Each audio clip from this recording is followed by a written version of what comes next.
சிவதந்தை ஞான வைரத்துளிகள்.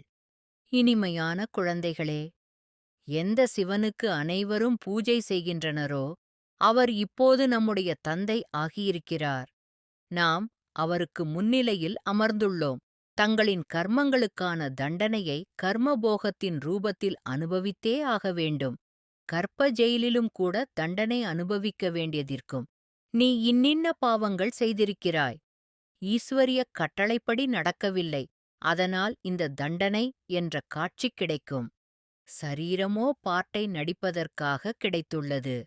சாட்சாத்காரங்கள் அனைத்தும் கிடைக்கின்றன. சாட்சாத்காரம் இல்லாமல் தண்டனை கிடைப்பதில்லை. பாபா சொல்கிறார், பதீதர்களாகிய உங்களுடையது எதையும் நான் எப்படி பெற்றுக்கொள்வேன்? சந்நியாசிகள் அனைவரையும் கூட டிராமாவின்படி முன்னேற்றம் அடையச் செய்கிறேன். தந்தையை நினைவு செய்ய வேண்டும். தந்தையின் ஸ்ரீமத் படி நடக்க வேண்டும். பாபா சொல்கிறார், என்னை அறிந்து கொள்வதற்காக அனைவருமே முயற்சி செய்கின்றனர். கடைசியில் முழு ஆத்ம அபிமானி ஆகிறவர்கள்தான் பாஸ் ஆவார்கள். இங்கிருந்து சென்றும் பிறவி எடுக்கின்றனர். இங்கிருந்து பிரிந்து சென்றிருப்பார்களானால் யார் கற்றுக்கொண்டு சென்றிருப்பார்களோ அதன்படி சிறு வயதிலேயே சிவபாபாவை நினைவு செய்து கொண்டிருப்பார்கள். பதீதில்லற மார்க்கத்தினர்தான் பாவன இல்லற மார்க்கத்தில் செல்கின்றனர். பாபா சொல்கிறார், இந்த பிரம்மா சொல்கிறார் எனப் புரிந்து கொள்ள வேண்டாம். எப்போதுமே சிவபாபாதான் சொல்கிறார் எனப் புரிந்து கொள்ளுங்கள். சிவபாபாவுக்கோ மதிப்பு வைக்க வேண்டும், இல்லையா? அவரோடு கூடவே பிறகு தர்மராஜரும் இருக்கிறார். முதலில் ஈஸ்வரன் சர்வ வியாபி என்பதில் இருந்துதான் பொய் ஆரம்பமாகின்றது.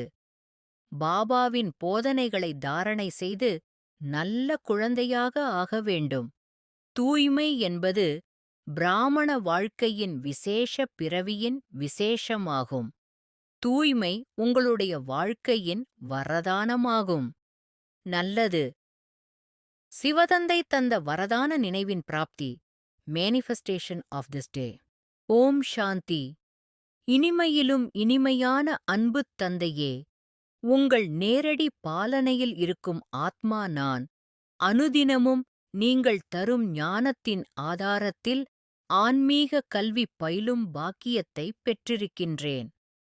முழுமையாக ஆத்ம அபிமானியாகியே தீர வேண்டுமென்பதுதான் தங்களின் வழிகாட்டுதலும் அறிவுரையாகவும் கட்டளையாகவும் உள்ளது என்பதை உணர்ந்து இருக்கின்றேன். பாவன இல்லற மார்க்கத்தில் வழி நடந்து கொண்டு ஈஸ்வரன் சர்வ வியாபி என்று ஆரம்பித்ததில் இருந்து பொய் பேசி சுயதர்மத்தை இழந்து மறந்து இறங்கிக் கொண்டே வந்திருக்கின்றேன் என்பதை அறிந்து கொண்டேன். ஆத்மா நான் எனது பாவக் கணக்குகளைத் தங்களிடமே துவங்கியிருந்தேன் என்ற உண்மையை உள்ளுணர்வால் உணர்ந்து பதீத பாவனர் என் தந்தை தங்களிடம் முழுமையாக சமர்ப்பணமாகியிருக்கின்றேன். ஜென்மாந்தர கர்மங்களின் விளைவுகள் பாவச்சுமைகளைத் தங்களிடம் மொத்தமாக ஒப்படைக்கின்றேன். விகாரங்களில் இருந்து விடுபட்டு மிகவும் கவனமாக ஸ்ரீமத் படி நடந்து முயற்சியில் ஆத்மா ஈடுபாடு கொண்டிருக்கிறேன். தாங்கள் வழங்கியிருக்கும் தங்களது ஆஸ்திகளான நற்குணங்கள், பண்புகள், சக்திகளை நடைமுறை வாழ்வில் கொண்டு வந்து தந்தையின் திவ்ய வருகையை காட்சிப்படுத்தும் உயர்ந்த லட்சியத்தில் உறுதியாக்கி சுயத்தில் மாற்றங்களை கொண்டு வருகின்றேன். எந்த காரியம் செய்தபோதும் சுயதர்மத்தில் நிலைத்திருக்க முழுமையாக பயிற்சி மேற்கொள்கின்றேன். தாங்கள் தந்திருக்கும் சங்கமயுக பிறவியின் வரதானம் தூய்மை என்பதை முற்றிலும் புரிந்து விஷயத்தை உணர்ந்து அனைத்திலும் தூய்மையே முதன்மையாக்கி வருகின்றேன். தூய்மையான சங்கல்பம், தூய்மையான பார்வை, தூய்மையான செயல்கள், தூய்மையான சம்பந்தம், தூய்மையான தொடர்பு இவைகளில் கவனம் கொள்கின்றேன். விஸ்வ பரிவர்த்தனையில் ஆத்மா எனது தூய்மையின் புருஷார்த்த பிரபாவம் தனது பங்கை தருவதையும் உணர்கின்றேன்.